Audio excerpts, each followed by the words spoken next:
et le relèvement sans surprise des taux directeurs de la Fed. Désormais compris entre 5,25 et 5,50, ce quart de point de pourcentage en plus mène le taux au plus haut depuis 2001. Inflation encore élevée, création d'emplois robustes et système bancaire sain et résistant malgré la crise du printemps, autant de paramètres qui ont poussé la Réserve fédérale américaine à sa 11e hausse depuis mars 2022. Après une pause le mois dernier, le cycle de resserrement monétaire a donc repris et on ignore quand celui-ci prendra fin. On retiendra en effet le flou entretenu par Jérôme Powell, le patron de la Fed ayant affirmé qu'il n'avait pas encore décidé si un nouveau relèvement de taux interviendrait en septembre prochain. Après la Fed, la BCE devrait elle aussi hausser ses taux directeurs de 25 points de base.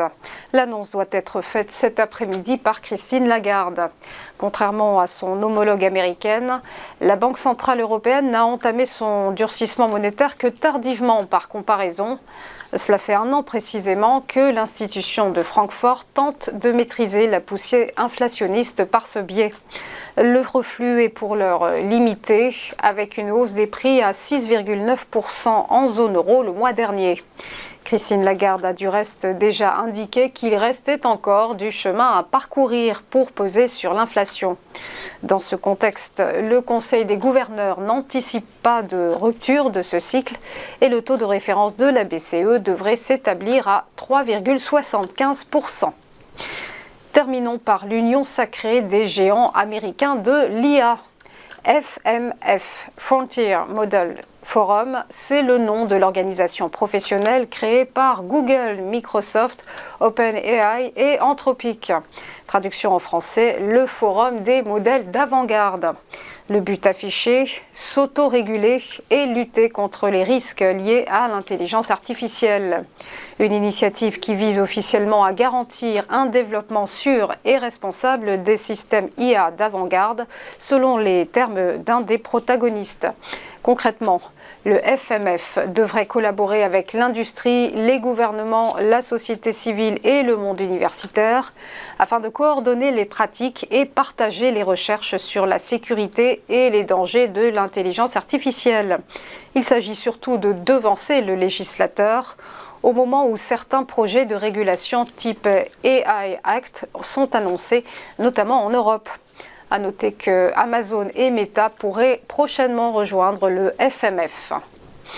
On passe au point bourse, le rappel de la clôture des marchés hier et le retour de l'aversion au risque sur les marchés européens.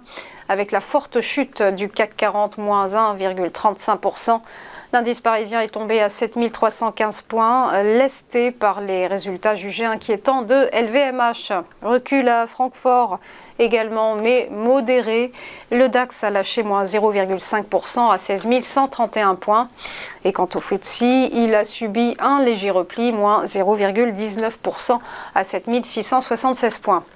Quasi statu quo pour le MIB 2000 ans, plus 0,05%. Seul l'IBEX 35 madrilène s'est démarqué, progressant de plus 0,85%. À Wall Street, les indices ont accueilli le FOMC en ordre dispersé. Le Dow Jones a grignoté plus 0,23%, tandis que le S&P 500 s'est maintenu moins 0,01%.